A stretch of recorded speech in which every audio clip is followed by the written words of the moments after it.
Halo, selamat sore Konco Raja Wali dimanapun Konco Raja Wali saat ini berada.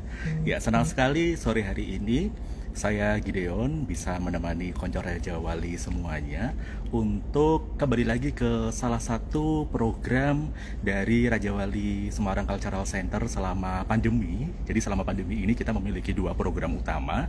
Yang pertama kita ada di YouTube channel dan juga ada di channel Instagram Raja Wali SCC, dan kali ini kita kedatangan tamu spesial Bapak Wali Kota Semarang, Bapak Hendrar Prihadi, di mana kita akan membahas seputar Lebaran di Kota Semarang dan juga mengupdate prestasi terbaru yang diraih oleh Kota Semarang. Langsung saja kita sudah tersambung dengan Bapak Hendrar Prihadi.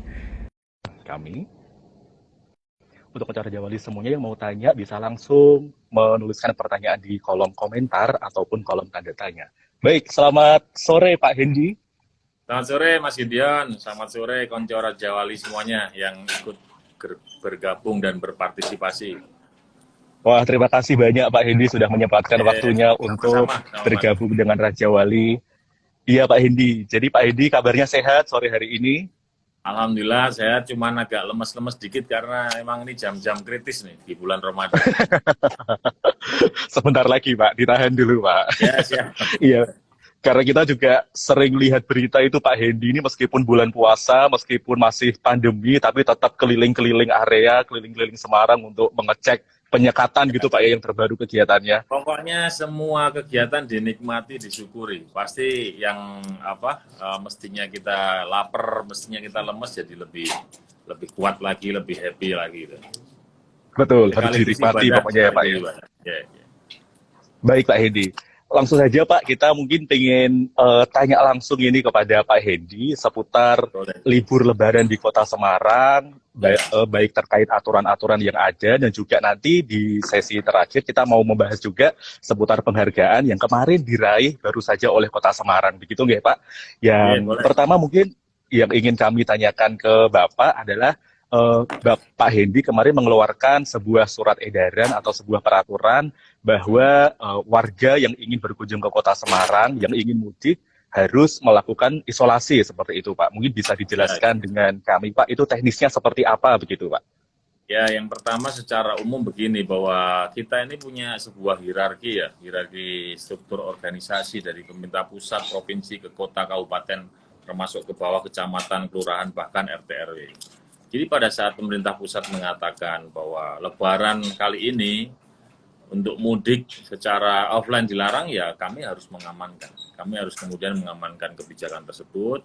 Kita teruskan ke masyarakat Semarang, terutama adalah yang menjadi bentengnya adalah teman-teman ASN di pemerintah kota Semarang.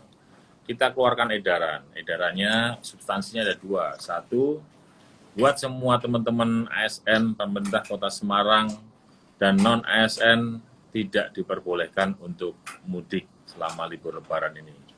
Kemudian wajib hukumnya kawan-kawan yang ada di tingkatan ASN, terutama camat lurah, untuk bisa mengedukasi masyarakat supaya untuk mengurangi penyebaran virus corona ini selama libur Lebaran tanggal 6 sampai tanggal 17 tepatnya tidak diperkenankan untuk mudik. Ya, ini kita pertegas di edaran dengan sanksi-sanksi yang bisa kita berikan kepada kawan-kawan di ASN dan non-ASN, serta hal-hal yang harus dilakukan oleh masyarakat umum pada saat mereka masuk ke Semarang, antara lain di karantina. Oke, baik Pak. Berarti memang Pak Hendi itu mulai peraturannya itu diberlakukan untuk ASN terlebih dahulu, begitu nggak Pak? Selain ASN, untuk warga Sebenarnya dari luar secara Kota umum Semarang. kepada semuanya, gitu kan. Tapi kalau Iya. ASN ini kan kita secara tegas karena mereka saya anggap sebagai penyangganya kekuatan ekonomi hari ini di Kota Semarang, ya mereka menjadi sebuah syarat kewajiban untuk bisa mengamankan dan beri edukasi kepada masyarakat. Oke, baik Pak. Kemudian tadi ada pertanyaan juga Pak dari salah satu konco Raja Wali, kalau Ya, mudik nggak boleh, nyekar itu masih boleh nopo mboten Pak, seperti itu. nyekarnya asal tidak keluar kota ya boleh aja. Kalau mau nyekar di Berkota, nyekar di mana Trunojoyo, masih di seputaran Semarang boleh, tidak ada masalah. Termasuk kalau memang hari itu di Semarang mereka harus ada kegiatan di seputar Semarang, boleh. Saya rasa tidak ada Berarti yang masih boleh Pak kita ya. khawatirkan ya. Oke, Yang nggak baik. boleh adalah keluar kota kan gitu. Nah, ini ngomong-ngomong soal keluar kota, Pak. Ya, Semisal kemarin kebetulan sebelum dengan Pak Hendi, kita ada live Instagram bersama Ibu Iin, Kepala Dinas Budpar ya, Kota Semarang, Pak. Nah, ya. dengan Bu Iin kemarin, setelah selesai baru ada pertanyaan muncul, kira-kira apakah boleh semisal ada warga dari Kendal, Ungaran, Purwodadi, dan Demak yang saat libur lebaran kali ini mereka ingin berwisata ke Kota Semarang, Pak? Saya rasa begini, hal yang namanya mudik, kemudian lintas daerah selama libur lebaran ini sangat dibatasi. Maka ada namanya pos-pos penyekatan. Yang pos penyekatan itu dibangun oleh TNI, mohon maaf, dibangun oleh Polri, dibantu TNI, dibantu pemerintah daerah masing-masing. Nah, pada saat kemudian masih ada warga yang nekat, ya konsekuensinya pada saat melewati pos penyekatan, bisa juga disuruh pulang, atau bisa juga Hmm, disuruh rapid test, dan seterusnya. Bahwa iya, boleh iya. dan tidak itu hari ini jawabannya tidak boleh. Tapi yang namanya masyarakat, kadang-kadang kalau kita lihat di medsos, ini kan rombongan motor, begitu Iya, banyaknya, betul. ada yang lewat jalan tikus dan lain-lainnya. Ya, kalau memang mereka bisa lolos di pos penjagaan, ya silakan. Itu berarti kan mereka tetap aja nekat, hanya pas pos Iya. penjagaannya tidak seketat seperti biasanya mereka bisa lolos. Tapi kalau secara umum jawabannya adalah tidak boleh sampai tanggal 17. Jadi semakin Oke. banyak nanti lintas orang, lintas barang antar daerah, maka di situ potensi COVID-nya juga semakin besar. Ini bukan persoalan Pak Hendi atau Pak Ganjar atau Pak Jokowi tidak ikhlas melihat orang mudik, bukan begitu. Ini adalah sebuah Iya, iya. persoalan bangsa yang hari ini sedang terjadi di Republik ini, yaitu pandemi COVID. Jadi mari kita Iya. tahan aja, tahan sampai tanggal 17 Mei, setelah itu sentar-sentir masing-masing sesuai kebutuhan kan saya pikir juga pasti diperbolehkan, hanya tidak bersama-sama secara serentak.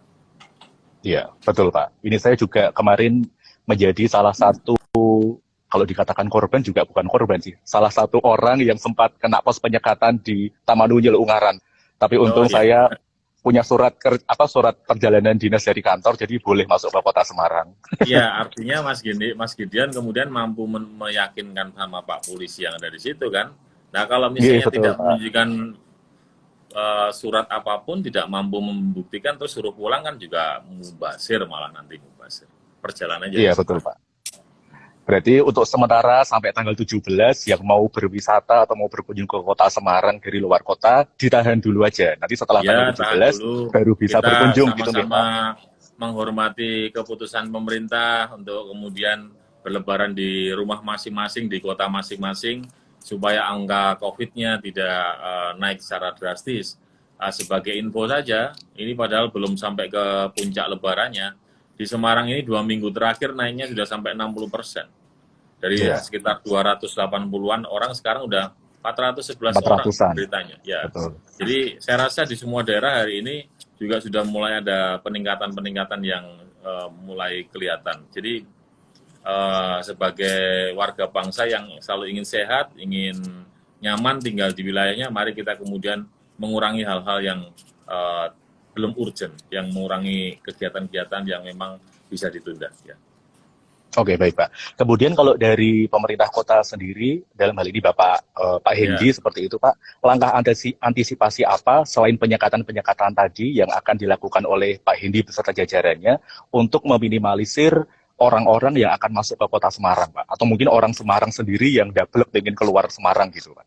Ya, selama ini kita sudah lakukan di tingkat kelurahan, itu teman-teman lurah dengan Babin, Bambit Kantikmas, di tingkat kecamatan, teman-teman camat dengan Mas Kapolsek, Mas dan Ramil, seperti di tingkat kota kami dengan Prokombina ini punya punya apa ya punya tim yang tugasnya Hmm, satu ngawasi tempat-tempat keramaian. Ayo jangan bergerombol, ayo pakai masker, ayo ini ya. ada restoran buka kok penuh, dikurangi kapasitasnya, ayo dan seterusnya dan seterusnya. Ini kita lakukan secara rutin oleh tim-tim tersebut. Kemudian yang tidak kalah pentingnya adalah kita melakukan edukasi lewat medsos, lewat kemudian para tokoh-tokoh masyarakat yang ada di lingkungan, supaya kemudian masyarakat ini benar-benar paham bahwa hari ini COVID-nya belum selesai. Nah, yang ketiga, kita kemudian melakukan aktivitas secara masif, terutama untuk vaksinasi. Ya, hari ini alhamdulillah sudah ada 420.000 warga Semarang dari 1,7 juta jiwa. Artinya separuh pun belum ada, tapi kita terus lakukan upaya untuk dengan target sementara hari ini adalah lansia dan para tenaga pendidik. Iya, itu pertanyaan yang menarik juga sebenarnya Pak kalau kita ngobrol tentang vaksin. Karena banyak juga orang-orang di luar sana itu yang bukan termasuk lansia maupun bukan termasuk tenaga pendidik atau bukan termasuk ASN, tapi sebenarnya sudah nggak sabar ingin divaksin. Kalau Ya, boleh dapat bocoran Pak, kira-kira ya. kalau untuk masyarakat umum itu kapan sih Pak nanti dapat giliran vaksinnya gitu Pak? Eh, kalau dia ada di pos pelayan publik, kayak dia di pemerintah Kota Semarang, atau mungkin dia di TNI, Polri, hari ini saya rasa sudah tuntas itu. Sudah tuntas. Iya. Kemudian yang kedua berangsur ke arah lansia. Lansia itu di atas, tadinya di atas 60 tahun, sekarang sudah geser di atas 50 tahun. Jadi saya sudah termasuk lansia, umur saya sudah Oh, 50. padahal masih jiwanya muda banget ya Pak ya? Ya, itu sudah masuk ke dalam progres. Hari ini sekitar 61% lansia yang di Semarang sudah masuk progres itu. Yang ketiga, kemudian kita bergerak ke tenaga pendidik. Karena targetnya kan Juli kan mau tatap muka. Ini terus kita lakukan. Iya. Nah, kalau lihat kondisi seperti ini, saya rasa secara umum mungkin baru setelah September lah, setelah September nanti baru masuk ke wilayah masyarakat umum.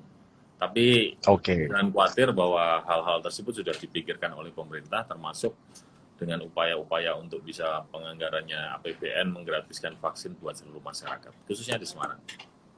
Iya, jadi Konco Raja Wali yang tidak termasuk lansia atau pelayan publik tadi harap sabar dulu. Sabar, Mungkin setelah ya. September baru bisa divaksin gitu ya Pak ya.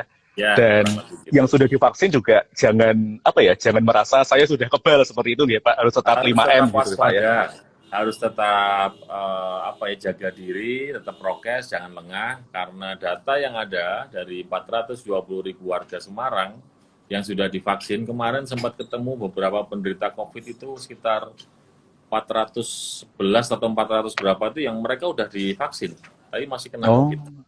Ya, jadi artinya tetap harus waspada, jangan sampai lengah, terutama dengan protokol kesehatan. oke, baik Pak Hendi. Kemudian kita balik lagi masalah libur Lebaran Pak ya. Biasanya kan Oke. kalau libur Lebaran itu Kota Semarang selalu dipenuhi oleh plat-plat mobil luar kota. Hotel-hotel selalu penuh orang pada liburan.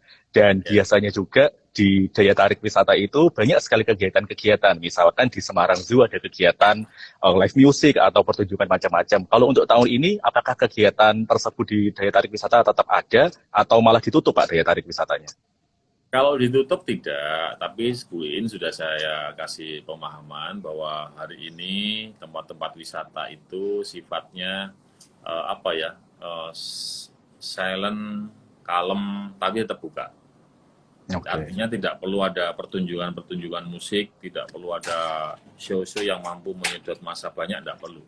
Tapi bahwa nanti akan ada orang datang ke situ ditata dengan baik, kapasitasnya jangan sampai overload, masuk harus ada cek suhu, harus pakai masker dan seterusnya, itu wajib. Karena apapun tempat-tempat wisata ini juga sangat berpengaruh terhadap persoalan-persoalan ekonomi di Kota Semarang. Ada ribuan orang yang terlibat di situ, kemudian ada juga hal-hal yang harus diperhatikan, orang manusia itu kan butuh refreshing dan seterusnya. Tapi tidak boleh hari ini kemudian Semarang Zoo misalnya, terus manggil artis-artis untuk menarik pengunjung, itu sudah sementara tidak boleh. Tidak boleh gitu Pak. Ya. Jadi memang tempat wisata atau daya tarik wisata tetap boleh buka, tetapi dengan pembatasan dan protokol yang ketat begitu ya Pak? Ya. Saya rasa Raja Wali juga boleh. Kalau mau bikin kegiatan tuh kursi di belakangnya kan sudah dikasih sekat-sekat gitu ya. Nah, tinggal betul, Pak. Masuknya itu gimana caranya, nggak berduyun-duyun, dikasih pembatas dan seterusnya. Nah, kalau Mas Gideon nanti mau punya konsep apa, kita bareng-bareng kerjasama boleh, nanti kita realisasikan. Oh siap. Ya. Siap Pak, baik-baik. Nanti kita pasti bikin konsep untuk Pak Hendi, biar bisa kerjasama bareng kita di Raja Wali lagi ya Pak. Oke. Ya Mas. Ya. Baik Pak, kemudian setelah membahas tentang Lebaran di Semarang, kita masuk ke penghargaan terbaru untuk Kota Semarang ini Pak. Kemarin kan Semarang baru saja berulang tahun ke 474 ya Pak, di tanggal 2 Mei kemarin. Dan nggak lama juga Semarang baru saja mendapat predikat juara 1 kota terbaik kategori perencanaan dan pencapaian dari Kementerian Perencanaan Pembangunan Nasional atau Bappenas. Nah, kalau dari Pak Hendi sendiri ini Pak, kira-kira kenapa kok Semarang bisa menang Pak menurut Pak Hendi? Nah, kenapa ya? Saya juga nggak tahu, saya bukan dewan juri kan.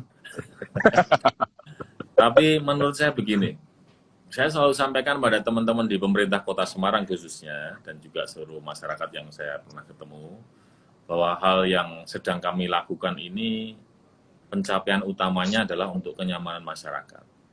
Gimana masyarakat kemudian bisa nyaman, mereka kemudian bisa beraktivitas dengan baik, ekonomi tambah lancar, kesejahteraannya semakin baik, dan alhamdulillah sehat. Nah, kalau kemudian ada hal-hal di luar itu, misalnya ada penghargaan dan lain-lain, kita menganggap itu adalah bonus. Bonus yang diberikan oleh pemerintah pusat atau instansi lain untuk warga Semarang. Nah, kemarin waktu Musrenbang Nasional, bonus itu datang dari Pak Presiden. Bahwa Kota Semarang 3 kali berturut-turut, 2019, 2020, 2021, dinobatkan sebagai kota terbaik pertama. Nah, alhamdulillah bonusnya pas ulang tahun Kota Semarang ke-474. Kalau yang dinilai kan ada 3 itu Mas Gideon. Satu terkait dengan perencanaan program. Nah, salah satu hal ini perencanaan program itu dianggap kita ini sinergi dengan program-program yang ada di pusat, yang ada di provinsi, terutama untuk mengatasi kemiskinan, pengangguran, mengatasi COVID. Ini alhamdulillah pemerintah pusat membaca bahwa program kita ini nggak nyeleneh, nggak apa ya, nggak inline dengan pusat gitu ya Pak ya. Jadi masih sejalur dengan apa yang diinginkan pusat, terutama untuk memajukan Indonesia. Yang kedua adalah pencapaian. Kalau dari pencapaiannya kan, ini kita bicara sebelum COVID ya, Semarang ini kan trennya naik terus. Pertumbuhan ekonominya, IPM-nya, angka pengangguran bisa ditekan, kemiskinan semakin kecil, dan seterusnya. Nah itu menurut teman-teman panitia dianggap sebagai kota yang mampu melakukan pencapaian dengan baik. Nah yang ketiga adalah inovasi. Inovasi kita kan terus kita lakukan nih. Inovasi ini supaya masyarakatnya semakin merasa cepat dilayani masyarakat. Dilayani oleh pemerintah. Sebut saja kampung tematik, ada 177 dengan biaya 200 juta dari APBD, tapi begitu kemudian saya datang meresmikan, itu jalannya bagus, selokannya bagus, kemudian ekonominya berjalan baik, alhamdulillah ada hiasan-hiasan, ada tumbuhan-tumbuhan, itu kadang-kadang proyeknya nilainya 500 juta. Loh yang 300 dari mana? Dari mana? Gotong royong masyarakat, swadaya. Nah inilah yang dibaca oleh pemerintah pusat, sebenarnya konsep membangun kota ini memang tidak boleh melulu oleh pemerintah, tapi bagaimana kemudian masyarakat bisa ikut terlibat supaya lompatan pembangunannya kelihatan jadi lebih cepat. Nah itu yang kami lakukan dan alhamdulillah kemarin dapat bonus. Maka hadiahnya itu juga untuk Mas Gideon juga, untuk Konco Raja Wali juga. Bukan untuk pemerintah Kota Semarang saja. Iya. Yang menikmati banyak orang hadiahnya gitu ya Pak. Harusnya, karena ini bonusnya. Tapi sebetulnya kalau bonus itu cuma sekali Pak ya. Kalau ini sampai hat-trick 3 tahun berturut-turut itu bukan bonus sebenarnya Pak. Langganan ya Pak ya. Langganan bonus Mas. Langganan bonus. Baik Pak, kemudian kalau kita berbicara mengenai perencanaan nih Pak. Kalau dari Pak Hendi sendiri kan sebenarnya goal akhirnya adalah masyarakat Kota Semarang itu semuanya sejahtera gitu nggak Pak? Sejahtera dan merasakan manfaat dari program. Jadi buat apa kita buat program yang dake-dake, yang bahasanya jelimet-jelimet, tapi masyarakat nggak pernah memakai. Contoh, Smart City, Lapor Handy. Ini kan sekarang ini misalnya Lapor Handy ini sesuatu yang simple, ringkes, tapi masyarakat bisa menyampaikan apa saja unek-uneknya tentang lingkungan. Bisa SMS 1708, bisa di medsos, IG, kemudian juga Twitter, Facebook, dan lain-lain, tapi penggunanya sampai sekarang masih banyak. Penggunanya itu kalau hitungan saya itu tahun antara 5.000 sampai 6.000 orang yang komplain atau mengadu ke Pemkot. Pengaduan. Nah, karena simple. Tapi sebaliknya jangan sampai kita membuat misalnya catatan untuk Pak Hendi dan Mas Gideon. Wah, di aplikasinya tuh keren sekali kan, sampai disingkat-singkat CPHG gitu. Tapi setelah di launching nggak ada yang pakai, atau yang pakai cuma 1-2, jadi kan mubazir. Maka ini yang selalu saya tekankan ke teman-teman, buatlah program yang memang masyarakat memang membutuhkan. Masyarakat kemudian merasa berterima kasih dengan program yang dibuat oleh teman-teman dinas. Jangan buat program untuk teman-teman dinas sendiri. Misalnya Iya. pelatihan untuk PNS wirausaha, nah, itu buat apa? Pelatihan wirausaha untuk masyarakat. Itu yang Iya. saya ingatkan terus, Mas Gideon. Baik, Pak. Kemudian, Pak, kira-kira kalau dari semua sektor yang ada di Kota Semarang, Pak, kalau dalam perencanaan Pak Hendi, yang menjadi prioritas utama itu ada di sektor apa, Pak, sebenarnya? Hari ini atau kemarin? Oh, kemarin, untuk tahun Kemarin masih 2021 ini, pariwisata. Pak. Kemarin Masih pariwisata. pariwisata, Pak. Ya, kalau hari ini kita harus jujur, kita lagi mengungkit ekonomi lewat wilayahnya UMKM. Dari mulai pusat, provinsi maupun yang ada di kota, kita bersepakat hari ini UMKM-nya harus maju berkembang. Karena dengan UMKM maju, jumlahnya kan pelakunya banyak ini. Ekonominya bisa terangkat secara signifikan. Kalau pengusaha besar kan mungkin hanya 5% dari total pengusaha. Jadi kalau mereka kemudian bisa terangkat, pengusaha besar, yang 95% ini masih terkena dampak. Sebaliknya kalau UMKM itu bisa terangkat, 95% pelaku usaha itu bisa kemudian bangkit dan ekonomi, khususnya di Semarang, akan naik lagi. Oke, baik. Kemudian, Pak, ini pertanyaan hampir terakhir ini, Pak. Ya, Kira-kira untuk tahun 2021 ini akan Ya. ada kejutan apa dari Pak Hendi untuk warga Kota Semarang, Pak? Kalau biasanya kan kita mungkin bisa lihat di Instagram Pak Hendi kan kejutannya itu pembangunan udah kelihatan banget nih sebelum dan sesudah itu seperti apa. Kalau tahun 2021 akan ada apa yang baru di Kota Semarang gitu, Pak? Ya, saya lagi sedih nih, Mas Gideon. Kemarin diberitahu Mbak Iin tuh katanya lelang bis amfibinya yang pertama gagal. Nanti kita coba lelang yang kedua. Itu sebenarnya juga bisa menjadi sebuah daya tarik wisata di Kota Semarang. Yang lain-lainnya apa ya? Kemarin sama Undip kita kerjasama untuk pelayanan yang Robot itu ya, Pak ya? robot. Kita coba kembangkan nanti yang berikutnya jalur-jalur seperti yang di Sriwijaya kita selesaikan. Atau mungkin akan kita memulai jalur yang di selatan.